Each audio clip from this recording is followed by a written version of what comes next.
Rurik Jutting arrived in court just after 9 a.m, wearing a black shirt and unshaven after 48 hours in police custody, answering their questions.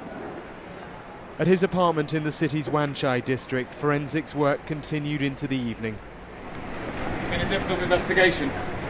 Police are gathering as much evidence as possible from what is a particularly difficult crime scene. The one-bedroom apartment is on the 31st floor. It was Mr. Jutting who'd called the police here just before 4 a.m. on Saturday morning. In the living room, they discovered the first victim, a naked woman surrounded by blood and with multiple stab wounds. 8 hours later, after the forensic search was extended from the living room, the second victim was found on the balcony. She was in this suitcase. Police say she'd been dead for several days. The post-mortem examinations are now being carried out.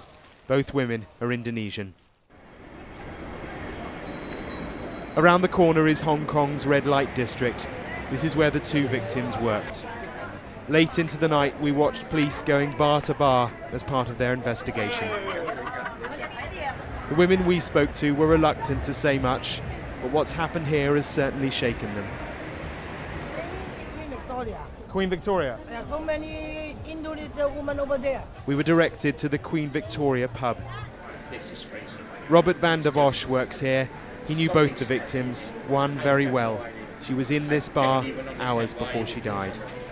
Just a good girl, always smiling, never drunk, never in trouble, never made trouble.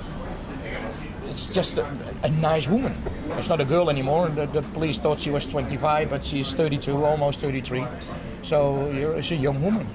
And who was just doing the things she did here to provide her good life later in Indonesia.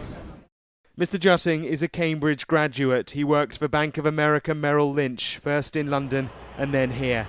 He resigned last week.